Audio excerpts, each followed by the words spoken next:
Shalom, Bapak Ibu, berjumpa kembali dalam renungan siang. Pada kesempatan ini, kita akan merenungkan firman Tuhan dari kitab Kejadian 3, ayat 1 sampai yang ke-15.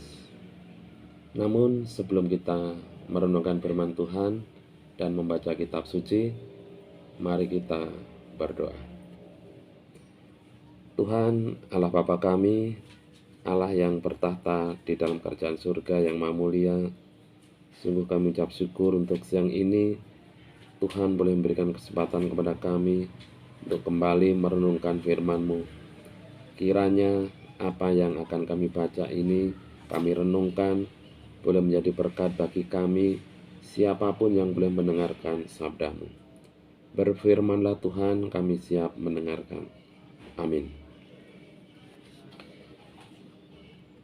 Kitab Kejadian 3 ayat yang pertama sampai yang ke-15. Demikian firman Tuhan. Adapun ular ialah yang paling cerdik dari segala binatang di darat yang dijadikan oleh Tuhan Allah. Ular itu berkata kepada perempuan itu, "Tentulah Allah berfirman, semua pohon dalam taman ini jangan kamu makan buahnya, bukan?" Lalu saut perempuan itu kepada ular, "Buah pohon-pohonan dalam taman ini boleh kami makan. Tetapi tentang buah pohon yang ada di tengah-tengah taman, Allah berfirman, jangan kamu makan ataupun raba buah itu, nanti kamu mati." Tetapi ular itu berkata kepada perempuan itu, "Sekali-kali kamu tidak akan mati. Tetapi Allah mengetahui bahwa pada waktu kamu memakannya, matamu akan terbuka, dan kamu akan menjadi seperti Allah, tahu tentang yang baik dan yang jahat." Perempuan itu melihat bahwa buah pohon itu baik untuk dimakan dan sedap kelihatannya. Lagi pula pohon itu menarik hati karena memberi pengertian. Lalu ia mengambil dari buahnya dan dimakannya, dan diberikannya juga kepada suaminya yang bersama-sama dengan dia, dan suaminya pun memakannya. Maka terbukalah mata mereka berdua, dan mereka tahu bahwa mereka telanjang. Lalu mereka menyemat daun pohon ara dan membuat cawat. Ketika mereka mendengar bunyi langkah Tuhan Allah yang berjalan-jalan dalam taman itu, pada waktu hari sejuk, bersembunyilah manusia dan istrinya itu terhadap Tuhan Allah di antara pohon-pohonan dalam taman. Tetapi Tuhan Allah memanggil manusia itu dan berfirman kepadanya, "Di manakah engkau?" Ia menjawab, "Ketika aku mendengar bahwa engkau ada dalam taman ini, aku menjadi takut karena aku telanjang. Sebab itu aku bersembunyi." Firman-Nya, "Siapakah yang memberitahukan kepadamu bahwa engkau telanjang? Apakah engkau makan dari buah pohon yang kularang engkau makan itu?" Manusia itu menjawab, "Perempuan yang kau tempatkan di sisiku, dialah yang memberi dari buah pohon itu kepadaku. Maka ku makan." Kemudian berfirmanlah Tuhan Allah kepada perempuan itu, "Apakah yang telah kau perbuat ini?" Jawab perempuan itu, "Ular itu yang memperdayakan aku, maka aku makan." Lalu berfirmanlah Tuhan Allah kepada ular itu, "Karena engkau berbuat demikian, terkutuklah engkau di antara segala ternak dan di antara segala binatang hutan. Dengan perutmu lah engkau akan menjalar, dan debu tanahlah akan kau makan seumur hidupmu. Aku akan mengadakan permusuhan antara engkau dan perempuan ini, antara keturunanmu dan keturunannya. Keturunannya akan meremukkan kepalamu, dan engkau akan meremukkan tumitnya." Demikianlah pembacaan firman Tuhan dari kitab Kejadian 3 ayat 1 yang sampai ke 15. Renungan siang ini kami berikan judul relasi di dalam rumah tangga.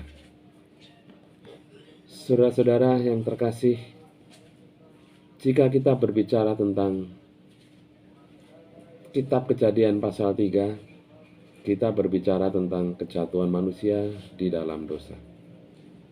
Di sini manusia pertama, yaitu Adam dan Hawa, telah menyalahi Tuhan, yaitu dengan menggunakan kehendak bebas mereka.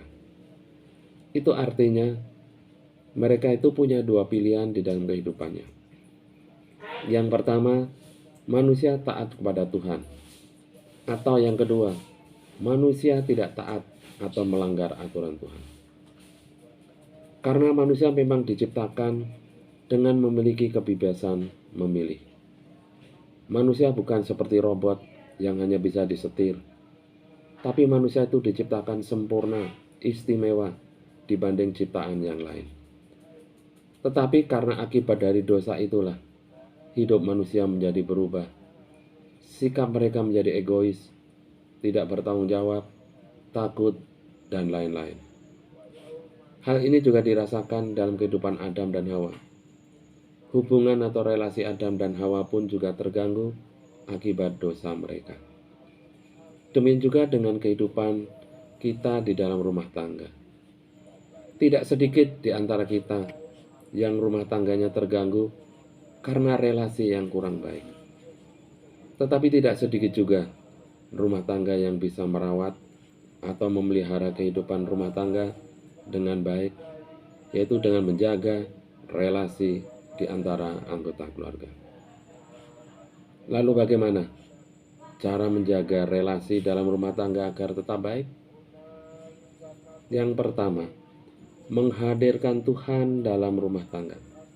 Artinya, dalam setiap kehidupan kita harus menghadirkan Tuhan, agar Tuhan sendiri yang memimpin dan menyertai apa yang kita kerjakan.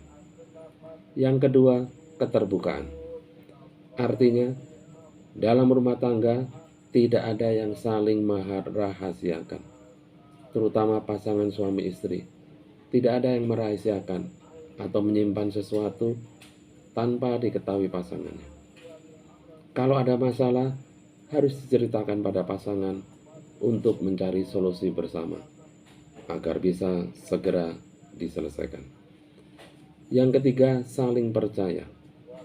Artinya, dalam rumah tangga itu harus saling menaruh rasa percaya, terutama kepada pasangan dan juga kepada anggota keluarga, sehingga bisa saling menghargai.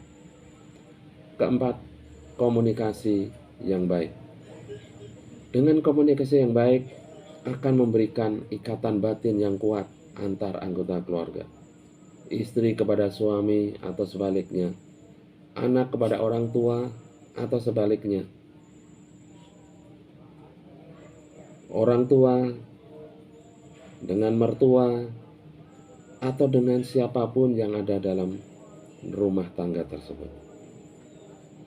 Bapak, Ibu, dan saudara-saudara yang terkasih, jika kita dapat melaksanakan 4 hal yang kita sebut tadi, yang pertama, menghadirkan Tuhan dalam rumah tangga.